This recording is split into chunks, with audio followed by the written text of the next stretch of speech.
चले आ गए। हो गया ना। अब देखेंगे हम 47। क्या देखेंगे? अनुच्छेद 47।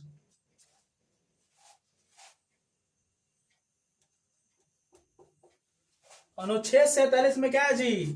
पोषाहार। ठीक है, क्या है? अनुच्छेद 39 में पोषाहार। ठीक है, जैसे नशीली दवाइयां पर प्रतिबंधित। ठीक है, अनुच्छेद पोषाहार। अनुच्छेद 47 में क्या है? नशीली दवाइयां पर प्रतिबंधित। नशीली दवाइयां पर प्रतिबंधित, ये चीज है। ठीक है, एक बार क्या होता ना कि हम कहा गए थे डॉक्टर में। ठीक है, हमको बहुत ज्यादा खांसी हो गया था। हमको जब खांसी हो गया था तो हम गए मेडिकल में, बोले खांसी का वो सिरप दे दीजिए। तो हमको कोरेक्स करके दे दिया था, एक ठो कोरेक्स। ठीक है, वो बोला कि इतना इतना पीना है। जब हम पी रहे थे तो जब एक बोला था कि एक एक ढक्की पीना है, सुबह शाम सुबह शाम। जब सुबह शाम पिए तो मेरा खांसी तो ठीक हो गया, लेकिन जब जब पीते थे ना, तब तक हमको एक प्रकार से मतलब कह सकते हैं कि नशा वाला फील होता था। फिर हम बात जब भी हम बताएं अपने दोस्तों को, फिर वो बोले कि नहीं, जो कोरेक्स ये नशीली दवाइयों में आता है। कोरेक्स ऐसे नहीं मिलता है, कोई अगर डॉक्टर अगर लिख के दे मतलब तभी मिलता है। लेकिन वो हमको मजाक मजाक में दे दिया था कोरेक्स। लकी हालांकि हालांकि बताया था कि नहीं सर जी, इसको ज्यादा नहीं पीना है, इतने इतना पीना। तो हम पिए थे ना, तो हमको हमारा खांसी तो गया था, खांसी तो हमारा चला गया, लेकिन हमको कहीं ना कहीं नशा का अनुभव होने लगा। हमको नशा हो गया। ठीक है, अपने आप हिलते जोड़ते थे। मम्मी हमारी बोल रही थी कि नहीं दारू पी के हिले। ठीक है, अनुच्छेद 48 में चले। ये हो गया। ठीक है, नशीली दवाइयों पर प्रतिबंधित, तो आप लोग समझिए। ठीक है, कृषि हो गया। ठीक है, कृषि, इसमें है कृषि। जैसे कृषि, और कृषि में नहीं आता जी पशुपालन। ठीक है, कृषि या फिर पशुपालन। ठीक है ना, जिस पशु से फायदा हो उनकी हत्या वर्जित है। ठीक है, पशु है। ठीक है, जिस पशु से फायदा हो उस पशु की हत्या वर्जित है। ठीक है, ये चीज है, लेकिन मानता कोई नहीं है। जिस पशु की हत्या होती है उस पशु की हत्या, सॉरी, जिस पशु से हमको फायदा होती है उस पशु को हम हत्या नहीं कर सकते। जैसे होगी हमारी गाय माता। ठीक है, गौ माता। ठीक है, गाय से हमको फायदा होता है, दूध मिलता है, दूध मिलता है, इसलिए इनकी हत्या वर्जित है, हत्या वर्जित है। ठीक है, लेकिन क्या कहेंगे, हमारे भारत देश में होता है कि नहीं, गाय गौ सॉरी गौ हत्या पर वर्जित लगाया गया है, गौ हत्या पर वर्जित लगाया गया है। लेकिन जो ये कंपनियां हैं जो गाय काटती हैं, इनसे करोड़ रुपए लेते हैं ये लोग टैक्स के रूप में। तो क्या कहेंगे, पहले कंपनियों पे प्रतिबंधित लगाइए, फिर लगाइए। ठीक है ना। कृषि क्या है? कृषि में बहुत सारा आपका आ जाता है। जैसे कृषि में आता है पशुपालन होता है, पशुपालन। ठीक है, पशुपालन में बहुत सारी आती हैं। जैसे मान लीजिए मछली पालन हो गया, मछली पालन, कुक्कुट पालन होता है ना जी, कुक्कुट, कुक्कुट पालन हो गया। ठीक है, ये चीज हो गया। तो बकरी पालन हो गया, गाय पालन हो गया, ये सब कृषि में आता है। केवल खेती करना ही कृषि नहीं होता है, पशुपालन भी कृषि होता है। और पशुपालन में सब मछली पालन हो गया, गाय पालन से गौ पालन हो गया, कुक्कुट पालन हो गया। ठीक है, बकरी पालन हो गया, ये भी आपका कृषि में आता है। ठीक है, आजकल तो कृषि को मॉडर्न करते गए। ठीक है, पहले क्या था, जुताई होती थी किससे? बैल से लेके बैल के पीछे पीछे तता तता करते चलो। ठीक है, तता करते देखिए, जुताई के समय एक शब्द ज्यादा बोलते थे, ततः। ठीक है, ततः का अर्थ। ठीक है, ततः क्या था? ततः एक संस्कृत भाषा की शब्द है, ततः एक संस्कृत भाषा की शब्द है, लेकिन इसका अर्थ क्या था? आगे, आगे चलो। ठीक है, ये संस्कृत भाषा यानी बैल से जुताई करना हमारे भारतीय सांस्कृतिक में ही है। ठीक है, यानी ये संस्कृत का शब्द है और उसका अर्थ होता है आगे चलो। ठीक है ना, तो ये है। तो पहले बैल से होता था जुताई, एक एक मान लीजिए अपना जो खेत है उसमें दिन भर मतलब घामे घामे लोग जुतैया करते थे। अब तो बला एक ट्रैक्टर मार दिया, धाए से ले भैया चल, अगर क्यारी बनाना है जेसीबी बना लिए, कुर्सी से बना लिए, क्यारी उस समय नहीं। अब जो फरुआ होता है ना, फरुआ से माटी काट काट के गाड़ी में भर के पूरा मेड़ बनाते थे, तब बनता था उस समय पे। उस देखिए उस समय के लोग बहुत मेहनती हो गए हैं, और इस समय के लोग बहुत स्मार्टी और मॉडर्न हो गए हैं, ठीक है। अगर हालांकि मालसी भी हैं, उतना वो लोग काम धंधा नहीं करना चाहते। स्क्रीनशॉट ले लो बाबू, इसमें दो अनुच्छेद बता पाए। आगे चले,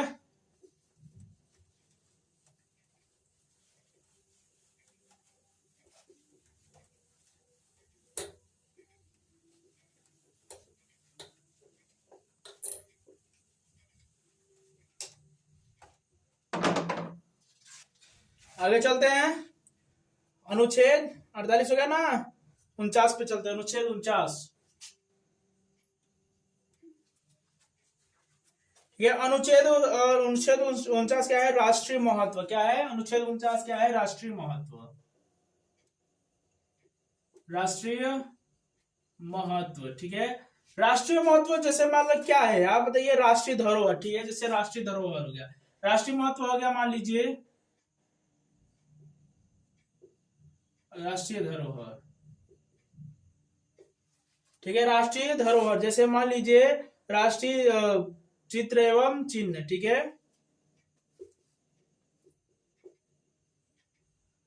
राष्ट्रीय चित्र एवं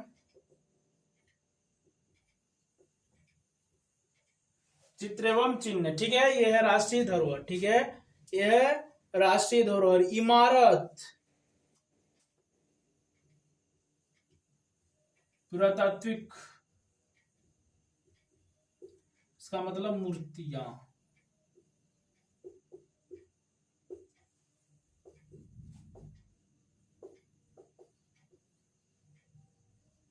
ठीक है।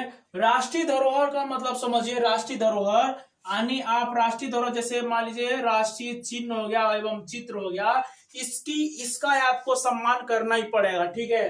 राष्ट्रीय जैसे चिन्ह क्या हो गया, जैसे मान लीजिए राष्ट्रीय पुष्प कमल हो गया, फिर राष्ट्रीय पशु बाघ हो गया, ठीक है।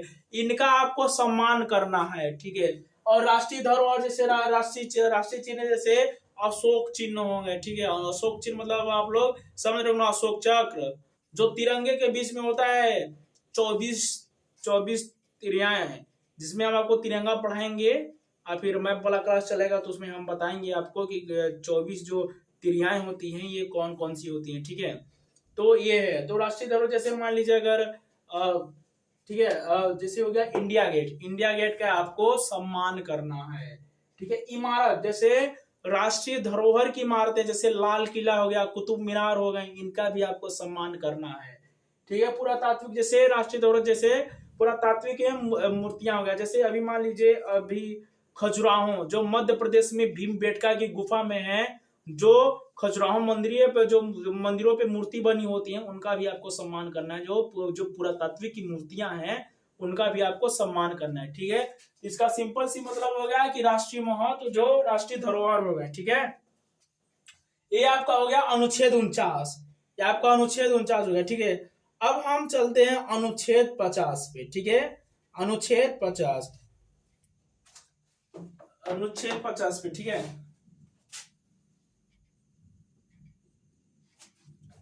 अनुच्छेद 50 पे देखिए कार्यपालिका है, ठीक है, कार्यपालिका है। अनुच्छेद 50 पे क्या है?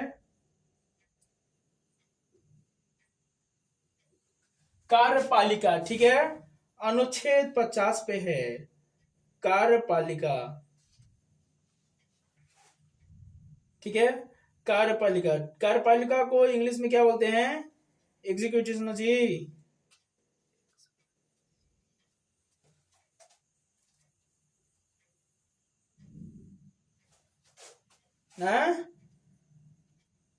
हमको बताएगा तू,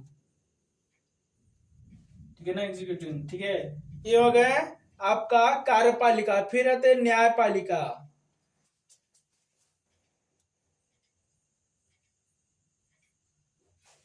कार्यपालिका, न्यायपालिका और विधायिका, ठीक ना। कार्यपालिका देखिए, न्यायपालिका को हिंदी में इंग्लिश में क्या कहते हैं? जेडीसी ठीक ना, हाँ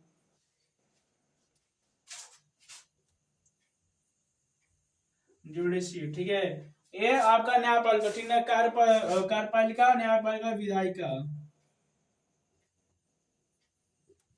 कार्यपालिका, न्यायपालिका और विधायिका, ठीक है। विधायिका को इंग्लिश में लेजिस्लेटिव बोलते हैं, ठीक है, लेजिस्लेटिव, लेजिस्लेटिव मतलब नेता भी होता है, लेजिस्लेटिव मतलब नेता भी होता है, ठीक है। ये आपका है अनुच्छेद 50 पे, ठीक है, अनुच्छेद 50 पे, ठीक है। विधायिका जो है, विधायिका जो है ये कंफर्मेशन करती है जीएसटी पे, ठीक है, कंफर्मेशन करती है जीएसटी पे। देखिए जो चीज बेचते हैं, जो चीज बेचते हैं उनपे 18% तक का, जो चीज बेचते हैं उनपे 18%, जो जो जो बेचते हैं उनपे 18% का भी है जीएसटी, और जो प्रोड्यूस करते हैं उनपे 100%। ये आपका जीएसटी है, ठीक है ना, ये आपका जीएसटी है, ठीक है। अब विधायिका और कार्यपालिका, न्यायपालिका का वो मतलब कह सकते हैं कि कार्य, ठीक है, विधायिका, कार्यपालिका, न्यायपालिका का कार्य, ठीक है। विधायिका और कार्यपालिका और न्यायपालिका का हम कार्य देखेंगे, यहाँ पे देख लेते थोड़ी सी, सॉरी। विधायिका का कार्य क्या है? बनाना, कानून बनाना, ठीक है। विधायिका का कार्य है कानून बनाना, ठीक है। और जो कार्यपालिका का कार्य है कानून को लागू करना, ठीक है, कानून को लागू करना, ठीक है ना। कार्यपालिका का कार्य क्या है? कानून को लागू करना। लेकिन यहीं पे आपका न्यायपालिका का क्या है?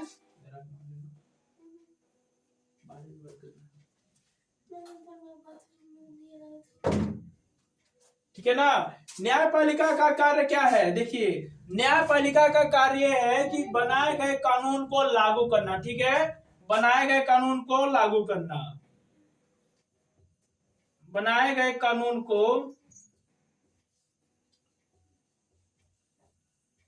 लागू करना, ठीक है ना। देखिए विधायक, देखिए अनुच्छेद 50 में क्या है? विधायिका, कार्यपालिका, न्यायपालिका, ठीक है। विधायिका का अर्थ हो गया, ठीक है, विधायिका का अर्थ क्या हो गया? कानून बनाना, ठीक है। विधायिका का अर्थ क्या हो गया? कानून बनाना, ठीक है। कार्यपालिका का क्या अर्थ हो गया? बनाए हुए कानून को लागू करना, ठीक है, बनाए हुए कानून को लागू करना। और न्यायपालिका का, और न्यायपालिका का अर्थ क्या हो गया? बनाए गए कानून की अवहेलना करने वालों को दंडित करना, ठीक है। बनाए गए कानून को, बनाए गए कानून को अवहेलना करने वालों को दंडित करना है। इंसान मिसिंग नहीं है जी, बनाए गए कानून को अवहेलना,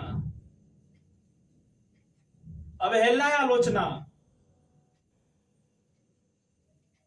करने वालों को दंडित, ठीक है, करने वालों को दंडित करना, ठीक है। स्क्रीनशॉट ले लो बाबू, खट्टे से ले लिए, आगे देखते हैं। इसमें देखिए, इसमें आपका क्वेश्चन बहुत आता है, इसमें आपका क्वेश्चंस जो होते हैं वो बहुत आते हैं अनुच्छेद 50 से, ठीक है।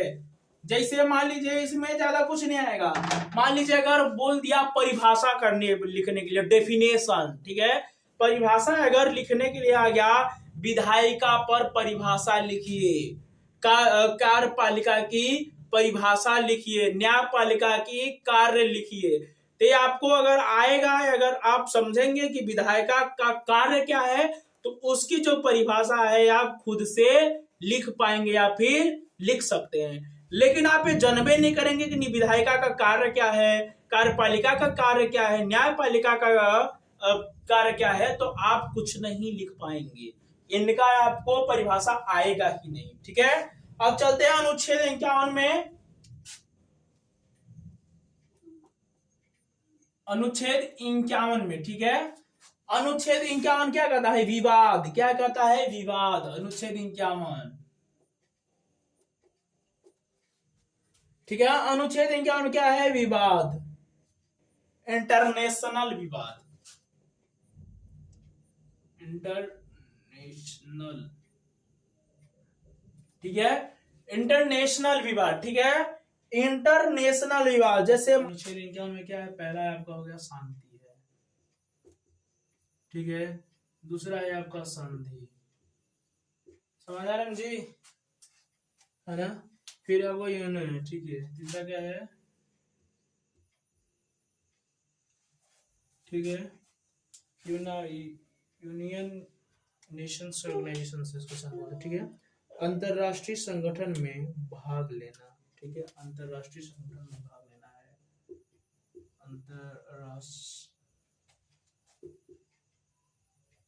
अंतरराष्ट्रीय संगठन में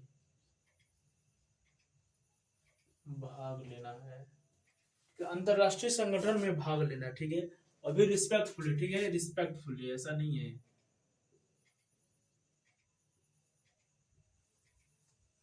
ठीक है। अभी देखिए ये चीज है, ठीक है, शांति मतलब का अंतरराष्ट्रीय लेवल पे शांति चाहते हैं, अंतरराष्ट्रीय लेवल पे शांति, एक देश दूसरे देश से झगड़ा ना करे, एक देश दूसरे देश से झगड़ा ना करे, शांति प्रकार से व्यवहार करे, ठीक है।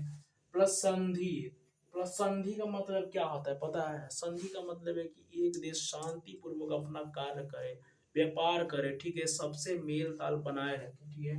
यूनियन, यूनियन का मतलब जो अंतरराष्ट्रीय संगठन जैसे हो गया G20 हो गया, तो एक प्रकार से हम फॉर एग्जांपल लेते हैं ना G20, ठीक है, इसमें G20 का मतलब क्या है? इसमें 20 देश हैं टोटल, किसमें कितने हैं?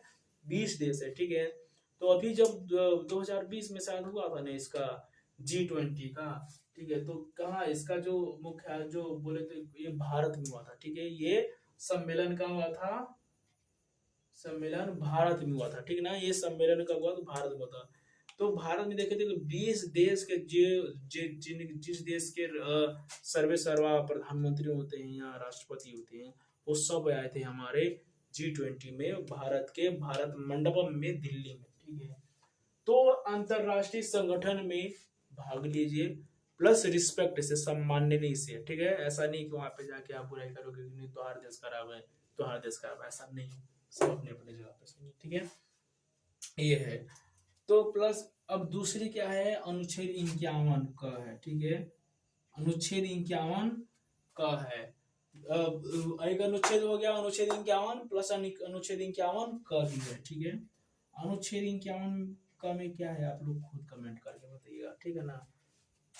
मूल कर्तव्य है अनुच्छेद 51 में, मूल कर्तव्य, मूल कर्तव्य कितना है जी? मूल कर्तव्य कितना है? 11 ठो। मूल कर्तव्य कितना है?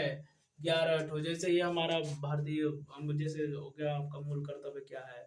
भारतीय संविधान का सम्मान करना, भारतीय जैसे धरोहर हो गया उसका सम्मान करना, भारतीय चिन्ह का सम्मान करना, भारतीय तिरंगे का सम्मान करना, ये चीज आपका है, ठीक है।